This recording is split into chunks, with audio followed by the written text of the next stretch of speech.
Assalamualaikum warahmatullahi wabarakatuh. Perkenalkan, nama saya Sri Linda Dewi.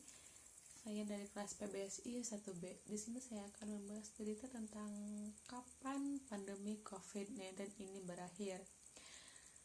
Mungkin beberapa di antara kita sudah mendengar prediksinya. Ada yang bilang pertengahan tahun, ada juga yang memprediksinya hingga akhir tahun ini. Nah, setiap instansi memang memiliki hasil perhitungan yang berbeda. Seperti apa detailnya? Mari kita simak dalam kapan pandemi COVID-19 ini berakhir. Prediksi yang pertama datang dari Singapura, University of Technology and Design yang merilis perkiraan akhir wabah virus corona di 131 negara termasuk Indonesia. Nah, modal dari rest area yang dilegalisirkan dengan data dari berbagai negara untuk memperkirakan kurva siklus hidup pandemi COVID-19.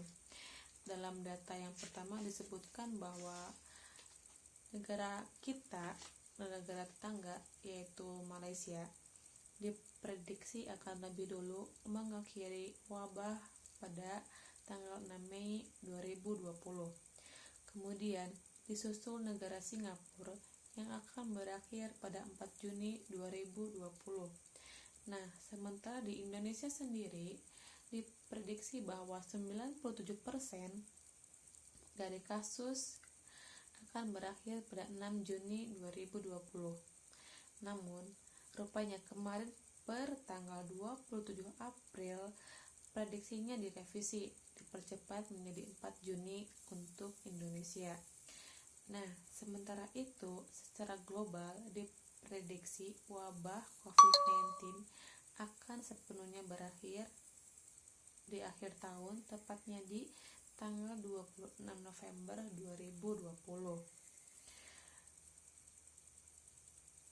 Kemudian kita akan lihat dari dalam negeri. Pada awal April lalu, pakar statistika UGM juga memprediksi kapan pandemi COVID-19 ini berakhir. Jadi, guru besar dari statistika UGM yaitu Profesor Dr. Deni Rosadi menyebutkan bahwa akhir pandemi COVID-19 diprediksi akan jatuh pada akhir Mei, tepatnya itu pada tanggal 29 Mei 2020.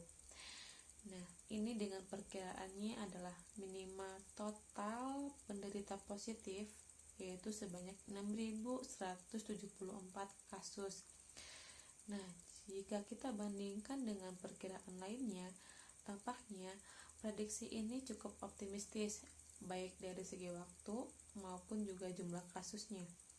Nah, model yang digunakan oleh UGM ini adalah model probabilistik yang berdasarkan data nyata ataupun juga probabilistik data driven model, dan memperhitungkan dilakukan ini berdasarkan data pasien corona hingga Kamis 26 Maret dengan asumsi telah ada yang terinfeksi ketat dari pemerintah sejak minggu ketiga Maret 2020. Lagi-lagi disebutkan bahwa prediksi ini disampaikan pada awal April, ya pertanggal 27 April. Jumlah kasus positif di Indonesia pada saat itu telah mencapai angka 9.096 kasus. Artinya telah melampaui angka yang disebutkan dalam prediksi ini. Kemudian kita akan lihat dari dalam negeri lagi. Ada juga ramalan dari lembaga biomolekular Eijkman Institusi, di mana direktur institusi ini yaitu Hamid Subandri memprediksi bahwa ada dua skenario puncak kurva penyebaran COVID-19 di Indonesia. Skenario yang pertama adalah penyebarannya cepat sehingga mencapai puncak secara cepat. Kemudian jumlah kasus positif ini cukup begitu tinggi. Dan untuk skenario kedua adalah waktu untuk mencapai puncak kasus cukup lama, namun dengan jumlah kasus yang lebih rendah. Nah, untuk skenario yang pertama, Ekman memprediksi bahwa puncaknya akan terjadi pada 2 atau 3 minggu mendatang. Artinya, ini sekitar awal atau pertengahan di bulan Mei. Dengan jumlah kasus positif yang tinggi sekali, yaitu mencapai angka 100.000 kasus. Bayangkan, namun penurunan kasus pun diperkirakan akan turun tajam.